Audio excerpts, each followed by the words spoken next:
como todos los sistemas en nuestro organismo, que está conformado por diferentes órganos o estructuras. En este caso está conformado por vasos.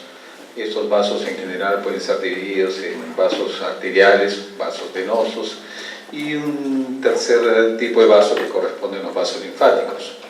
Y como vamos a ver también igual, tienen un órgano importante que es el corazón, que cumple la función de una bomba que va a impulsar naturalmente el sistema, en este caso la sangre. Así que vamos a ver un poco sus características, la importancia de cada uno de ellos. Entonces, como les mencionaba, está compuesto por los vasos. Estos vasos pueden ser en general de tipo arterial, de tipo venoso. Están naturalmente, como cualquier estructura histológica, posee capas. Vamos a ver de que estos vasos tienen generalmente 3 capas, una íntima, una media y una adventicia, que va a variar de acuerdo a ciertas características que tenga el vaso. Asimismo también la parte más distal, estos vasos, está compuesta por capilares. Después la sangre va a retornar a través de las venas y va a haber un sistema de vasos que va a comunicar también igual directamente arterias y venas, pero sin pasar por los lechos capilares distales. El otro sistema de vasos son los vasos linfáticos. Estos primeros serán los sanguíneos. Tenemos también los vasos linfáticos que van a transportar la linfa, como vamos a ver. Y finalmente está compuesto por el corazón. El corazón, que es la bomba por excelencia, que también, al igual que cualquier órgano, tiene 3 capas. Una capa que corresponde al endocardio, una capa media que es el miocardio y una tercera capa que es la parte más externa, que es el epicardio o pericardio. También tiene un sistema de sostén el corazón, que es el esqueleto, como que lo vamos a ver, que es un tejido conectivo denso, y un sistema de conducción que le va a permitir una circulación autonómica o un sistema de conducción, digamos mejor, autonómica. El sistema vascular sanguíneo en general está compuesto por 2 sistemas grandes. Uno que es la circulación, digámoslo así, izquierda, ¿no?, que está conformada por la aurícula izquierda y el ventrículo izquierdo, a través del cual va a salir el vaso de mayor calibre en el organismo, la arteria. En este caso corresponde a la aorta. Esta aorta va a salir del ventrículo izquierdo a gran presión y se va a dirigir hacia la circulación sistémica, ¿no?, llegando a todos los tejidos, a la parte más distal. A este nivel de la circulación sistémica se va a llevar a cabo el intercambio gaseoso, en el que se intercambia O2 por CO2, producto del metabolismo celular, y se va a recoger la sangre desoxigenada, así como los productos del metabolismo, a través de las venas, que va a retornar al corazón a través de la aurícula derecha. De esta aurícula derecha pasa al ventrículo derecho, ¿no? Este retorno es a través de las venas. Y del lado derecho, a través del ventrículo derecho, va a salir de la arteria pulmonar, dirigiéndose a la circulación pulmonar. Esta arteria, a diferencia de la aorta, que lleva sangre oxigenada, la arteria pulmonar lleva sangre desoxigenada, que en el sistema pulmonar o en la circulación pulmonar se va a inducir a un intercambio gaseoso y va a retornar a través de las venas sangre oxigenada nuevamente al lado izquierdo del corazón, a la aurícula izquierda, por las venas pulmonares. De esa manera tenemos entonces 2 sistemas, un sistema periférico y un sistema pulmonar, con sus características propias. Este es un esquema de un vaso sanguíneo, donde ustedes pueden apreciar de que en este esquema vamos a ver de que los vasos tienen 3 capas. Una túnica íntima, que es la parte más interna, que está compuesto por una capa de células epiteliales planas, ¿no?, que tapizan o revisten la superficie interna del vaso. Estas células endoteliales van a descansar sobre una membrana basal, debajo de la cual va a haber un tejido conectivo subendotelial. Asimismo, tenemos la siguiente capa, que es la túnica media. Esta túnica media va a variar de acuerdo al diámetro del vaso, si el vaso es de gran calibre, de mediano calibre o de pequeño calibre. Y Finalmente, la tercera capa, que es la más externa, que es la túnica adventicia, que está compuesta fundamentalmente por tejido conectivo. Pueden haber algunas fibras musculares en los vasos de mayor calibre, y vamos a encontrar también un vaso nutricio para el vaso sanguíneo propiamente dicho, que es la vasa vasorum. Y ahí ustedes pueden apreciar lo que hemos descrito. La capa íntima está conformada entonces por un endotelio, por una lámina basal y el tejido subendotelial. La capa media, que fundamentalmente los brazos de gran calibre, va a estar conformada por fibras elásticas, y en los de mediano calibre fundamentalmente por músculo liso. Y la tercera capa, que es la adventicia. Estos vasos entonces los agrupamos de acuerdo al calibre en vasos de gran calibre, de mediano calibre y de pequeño calibre. Los vasos de gran calibre, o también conocidos con el nombre de arterias de conducción, se caracterizan porque son vasos de diámetro muy grande y tienen un diámetro mayor a 1 centímetro, mayor de 10 milímetros. Como ejemplos tenemos a la arteria aorta, la pulmonar, y todos estos vasos aquí que están ejemplificados. Están revestidos en la capa íntima por una célula endotelial. Las células endoteliales se caracterizan porque poseen unas organelas conocidas con el nombre de Weber-Palade, que es el factor de von Willebrand, que es responsable de la adhesión plaquetaria. Tenemos también en los vasos de conducción una capa media que está compuesta fundamentalmente de fibras elásticas, entre 40 a 70 capas de fibras elásticas, colágeno sintetizado por células musculares lisas también. No hay fibroblastos en la capa media. Y finalmente la adventicia con su vasa vasorum. Existen naturalmente patologías que van a involucrar a las arterias de conducción. En el síndrome de Marfan hay mutaciones que van a originar alteraciones a nivel de las válvulas, por ejemplo, del corazón. También igual existen alteraciones en las arterias cuando se dilatan, que forman los famosos aneurismas. Los aneurismas de la aorta generalmente son patologías raras, pero que son también igual muy letales cuando estos aneurismas se puedan romper. Un aneurisma o una varice representan malformaciones o alteraciones en la pared del vaso. Y por lo tanto, como son alteraciones en la pared del vaso, son más susceptibles de romperse. Y por lo tanto, pues obviamente si se rompe un vaso sanguíneo, cuanto de mayor calibre es, más grave es el problema, porque naturalmente el sangrado va a ser mucho mayor. Este es el síndrome de Marfan, ¿no? En donde hay alteraciones genéticas en cuanto a los huesos, los brazos largos, miembros delgados, y a nivel cardíaco, que existen alteraciones a nivel de las válvulas auriculoventriculares.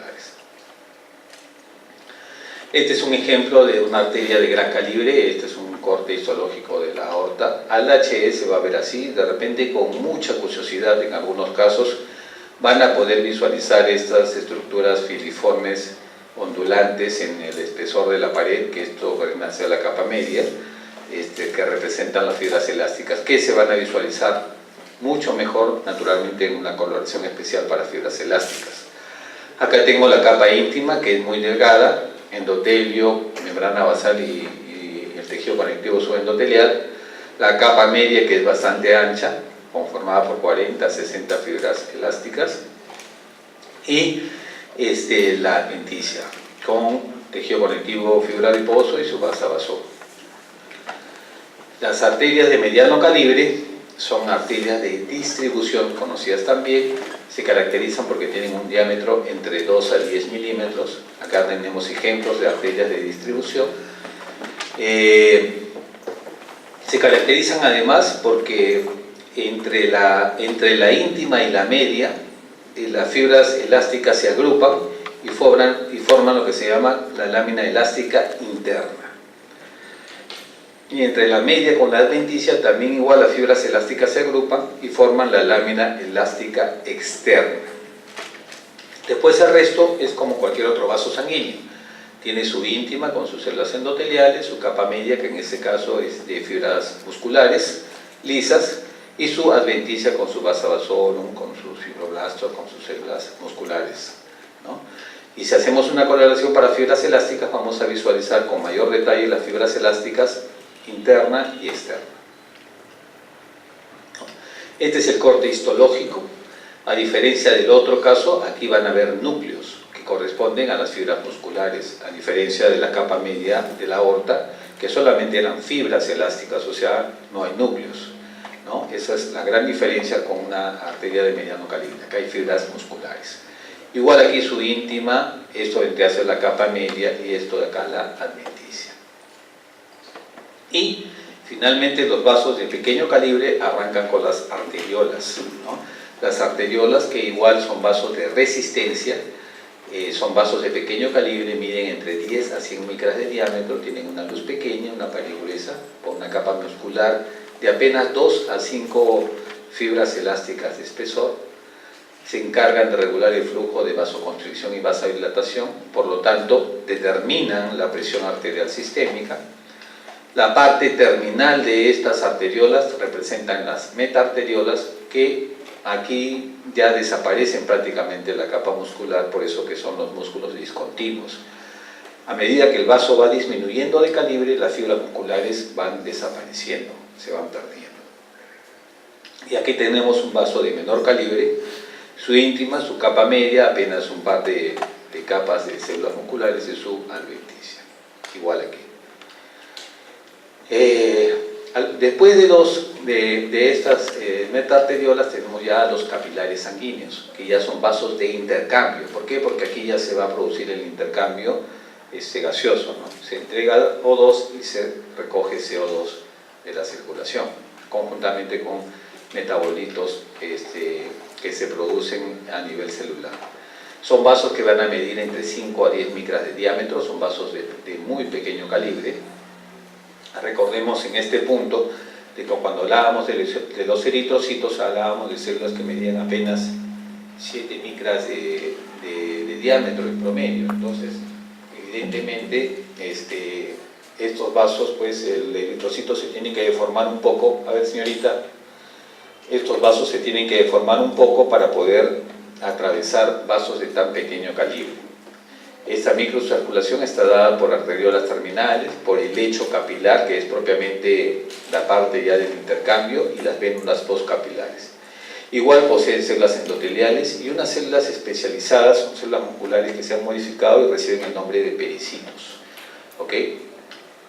Estos capilares sanguíneos se van a dividir en 3 tipos: continuos, fenestrados y discontinuos o sinusoidales, también se denominan. Entonces, los vasos continuos se caracterizan porque, obviamente, las células endoteliales y la membrana basal es continua. No hay ningún espacio entre célula y célula, ¿no? Mientras que los fenestrados, y estos continuos generalmente los vamos a encontrar en el timo, en el músculo esquelético, en el encéfalo, hueso y pulmón. Mientras que los fenestrados, como su nombre lo indica, tiene espacios entre célula y célula endotelial. Entonces tiene el endotelio discontinuo, ¿ok? Pero la membrana basal es continua, ¿ok? Y estos fenestrados pueden tener o no diafragma, con o sin diafragma. Son vasos que miden entre 80 a 100 nanómetros, lo vamos a encontrar en los intestinos, en las glándulas endocrinas, en los glomérulos. Y los vasos discontinuos, o también conocidos como sinusoidales, estos vasos son de mayor diámetro que los anteriores, miden entre 30 a 40 micras. Miren cuánto medían los vasos capilares normalmente. Los encontramos en el hígado, en el vaso, en la médula ósea, ¿no? Y esto, a diferencia de los fenestrados, ¿no?, tanto es discontinuo la célula endotelial, la capa endotelial, como la membrana basal. Ambos son discontinuos, ¿ok? Y lo encontramos en estos órganos, ¿no?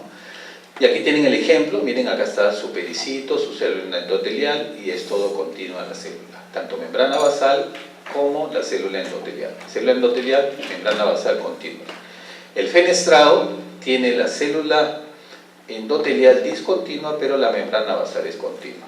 Mientras que los sinusoidales, tanto es discontinua la célula endotelial como la membrana basal. ¿Ok? Ya vamos a ver los vasos sinusoidales, ya los hemos visto de repente con no tanto detalle en la médula ósea, pero recordemos que habíamos dicho que en la médula ósea se producen los elementos formes sanguíneos, y los elementos formes sanguíneos, una vez que se formaban, salían a través de los vasos sinusoidales para salir a la circulación sistémica. ¿Okay?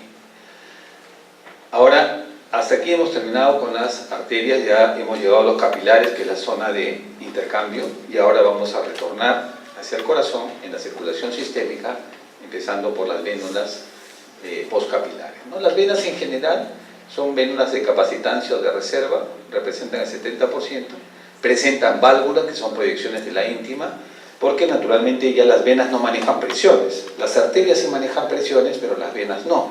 Entonces, para evitar que haya un retorno de la sangre en sentido contrario, tiene que haber estas válvulas. Entonces, desde la zona más distal hasta la zona proximal, tenemos primero las vénulas postcapilares, que miden entre 10 a 50 micras, igual que los capilares. Es el sitio preferido de la migración de las células sanguíneas hacia los tejidos, la diaperesis. Después de ello ya tenemos las vénulas musculares, que miden entre 50 a 100 micras, y las venas de pequeño calibre, venas entre 0.1 a 1 milímetros. Todos estos tres, venas de pequeño calibre. Las venas de mediano calibre entre 1 a 10 milímetros, y venas de gran calibre mayor de 1 centímetro. En líneas generales, nosotros vamos a ver en un corte histológico la diferencia marcada entre una vena y una arteria. Las venas generalmente tienen paredes más gruesas.